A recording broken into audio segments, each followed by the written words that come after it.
Imagine a German shepherd with attentive eyes lying on the green grass of the savanna, tongue hanging out and a canine grin on her face, while beside her calmly rests a small African buffalo calf, its horns still small, gazing straight ahead with a serious expression.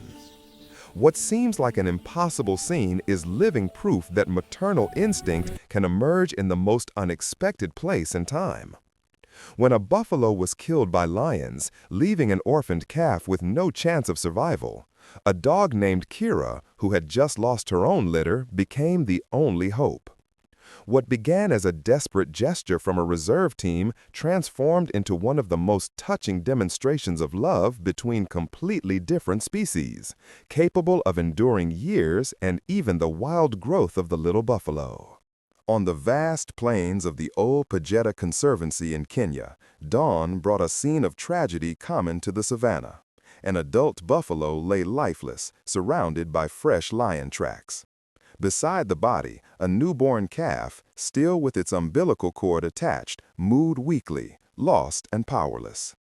The reserve guards, accustomed to letting nature take its course, knew the calf wouldn't last until midday. Hyenas and jackals were already prowling in the distance. The little one was rushed to the rescue center. There, veterinarians tried to offer it formula, but the calf refused, trembling from cold and fear. The team knew that orphaned buffalo calves almost never survive without the warmth and milk of their mother in the first few days. It was then that the head of the guards remembered Kira, a 5-year-old German shepherd who worked in the anti-poaching patrol and who, weeks before, had lost her entire litter due to complications during childbirth. Kira still had swollen breasts and exhibited the typical behavior of nursing dogs. She was restless, constantly looking for something to tend to, and whimpering at night. In a last-ditch effort, they decided to take the puppy to the kennel where she was kept. When the box was opened, everyone held their breath. The weak calf fell sideways onto the straw, and Kira approached slowly, sniffing the air suspiciously. Kira's muzzle first touched the wet snout of the buffalo calf. For a few seconds, she stood motionless, ears perked up, assessing that strange smell of savanna, hoof, and milk that wasn't hers. Suddenly, the calf let out a hoarse moo of despair, and something changed in the German shepherd's eyes. She lowered her head and began to lick the trembling little body with wide, firm strokes, cleaning away the dried blood from the birth and the dust of the plains. Within minutes, Kira lay on her side and nudged the calf with her snout until it rested against her warm belly. Guided by instinct, the calf desperately searched for something to suckle. Even knowing that canine milk wouldn't come out, Kira remained quiet, only panting, letting it suckle the comfort of her skin. The team watched in silence, incredulous. The little buffalo, which minutes before seemed doomed, now slept peacefully under the dog's chest. That same afternoon, they named the orphan Mvula, which means rain in the local language, because he had arrived as an unexpected blessing. From then on, Kira refused to be separated from him. When they tried to move her away to bottle feed him, she would growl softly and place herself between the puppy and anyone else.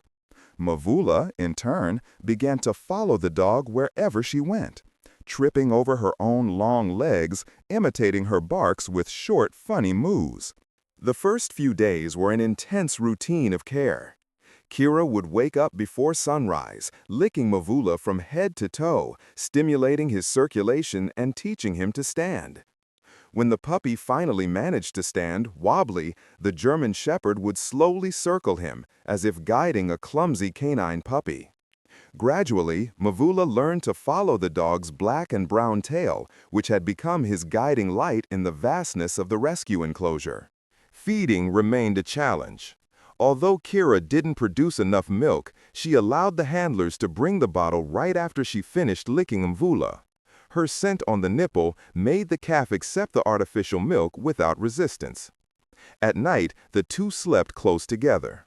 The buffalo's dark body curled up against the smaller body of the dog, who kept a paw on his neck, as if she feared someone would take him away while she slept. News of the unusual pair spread quickly among the reserve staff.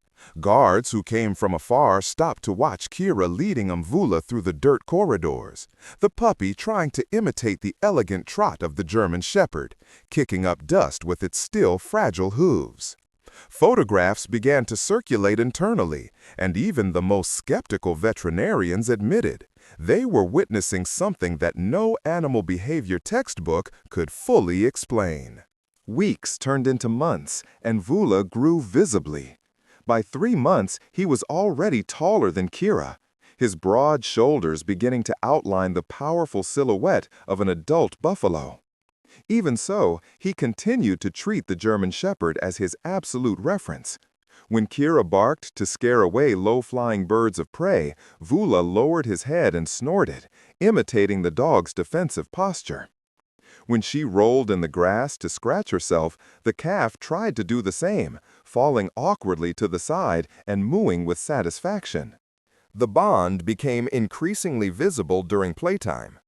Kira would run in short circles, daring Vula to follow her.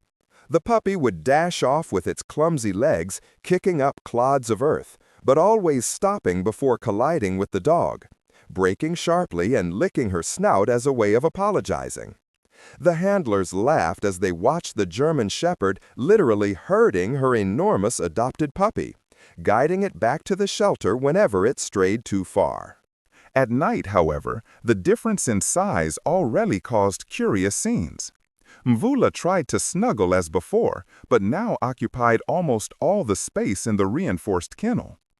Kira, patiently, lay on his neck or simply rested her head on his warm flank, breathing deeply while the calf slept with its head resting on the dog's front paws, as if it were still that fragile newborn she had saved. At 6 months old, Mvula already weighed nearly 250 kilos, and her horns were beginning to curve backward into a hook shape. What had once been an innocent game could now become dangerous.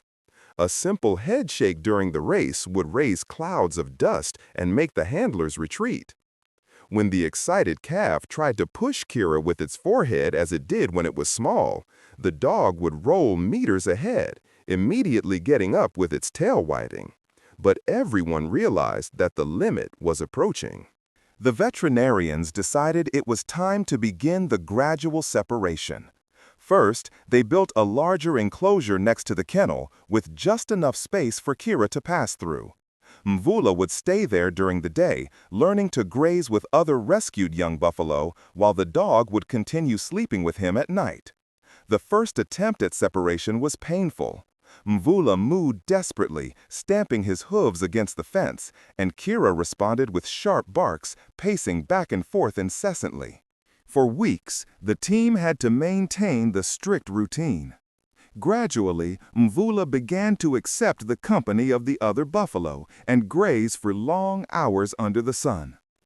Kira still crossed the passage at dusk, lying down beside him, but she could no longer cover him with her body. Now it was the enormous calf that rested its massive head on the dog's back, who remained motionless, proud and exhausted, watching over the sleep of her adopted giant. 2 years passed quickly. Mvula was now a fully grown adult buffalo, over 800 kilos of muscle with wide, gleaming horns, integrated into a small herd of young males in the northern area of the reserve. His presence commanded respect. Even the lions thought twice before approaching too closely.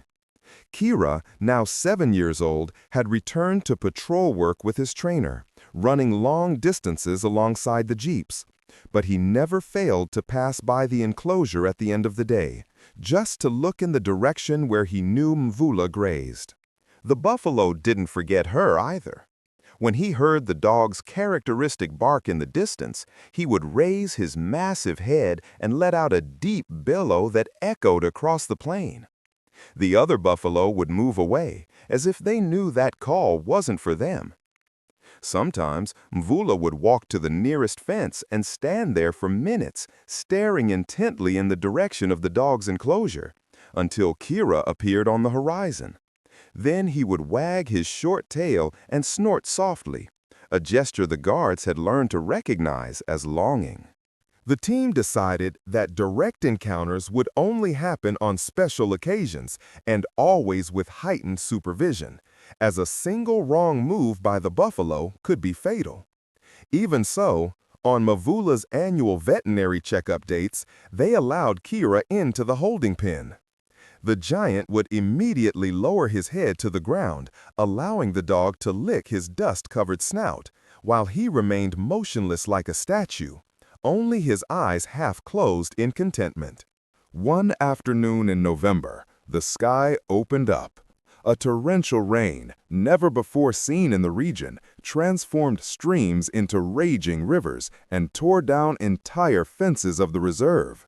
Centuries-old trees fell, power poles broke in half, and the dog's enclosure was partially flooded. In the confusion, Kira took advantage of a gap in the damaged fence and disappeared into the water-laden darkness. By the time the guards realized what was happening, it was too late. The German Shepherd was running alone across the plain, her paws sinking into the mud, barking incessantly in a northerly direction. The team mobilized jeeps and drones, but visibility was almost zero. They feared Kira would be swept away by the current or attacked by predators. Hours passed. At dawn, a guard spotted large buffalo tracks mixed with smaller canine paw prints leading to the valley where Mvula's herd was located. When they arrived, they found a scene that made everyone stop their vehicles in silence. In the middle of the mud, Kira lay soaked and panting, with Mvula's enormous head resting carefully on her back, protecting her from the still light rain. The buffalo kept its body curled up, forming a living shield over the dog, just as she had done for it when it was a defenseless pup. No other animal in the herd dared approach. Mvula simply breathed deeply, his eyes half closed, while Kira slowly licked his muzzle, as if to say that everything was all right. The team didn't have the heart to separate them that morning. They simply watched, moved, the reunion that nature itself had provided. After the flood, the reserve reinforced all the fences and created a safe visitation corridor between the patrol dog area and the herd sector. Twice a week, always in the late afternoon, Kira is led on a long leash to a double gate that gives access to a neutral, dirt-covered area. When the gate opens, Mvula is already there waiting, motionless as a black mountain, his horns gleaming in the setting sun. The ritual is always the same. Kira advances slowly, her tail wagging low, and Mvula lowers her enormous head until her snout touches the dog's chest. She then begins to lick her entire face, from her forehead to her nostrils, while the buffalo remains still, only blinking slowly and letting out soft snorts of contentment. Then they lie down side by side. Mvula stretches her neck and rests her head on Kira's front paws, who settles between her horns as if she were still able to protect her. The guards keep a respectful distance, merely observing. Sometimes authorized tourists can watch from an elevated platform in absolute silence. There's no need for words. The giant, weighing almost a ton, transforms into a docile cub that accepts affection and even closes its eyes when Kira gently bites its ear, just as it did to correct its mischief years ago. When the sun sets, Kira gets up, licks Mvula's snout one last time, and calmly walks back to the gate without looking back, because it knows he will be there on the next visit. In the savanna, where the law is often eat or be eaten, Kira and Mvula prove that the instinct to care can be stronger than any difference in species, size, or strength. A pup born destined to die, found in the dog who was in the right place at the right time, not only survival, but a true mother.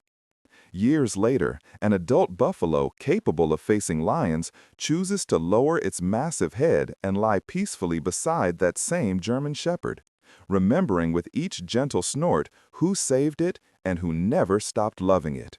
Their story reminds us that maternal love knows nothing of prey or predators, hooves or paws. It simply happens when an empty heart finds another heart that needs to be filled. In the vastness of the reserve, amidst thunder and torrential rain, between broken fences and unlikely reunions, Kira and Vula continue to meet, proving that some bonds are born by chance but remain forever by choice. Today, whenever the gate opens and the giant black dog lies down to receive the affection of the little dog, those who watch understand that sometimes nature writes the most beautiful stories precisely when no one is expecting them. If you enjoyed the story, please like it, subscribe to the channel to help me bring you more stories, activate the notification bell, and comment with your thoughts, tips, and suggestions. Keep watching the other videos. There are many good stories waiting for you.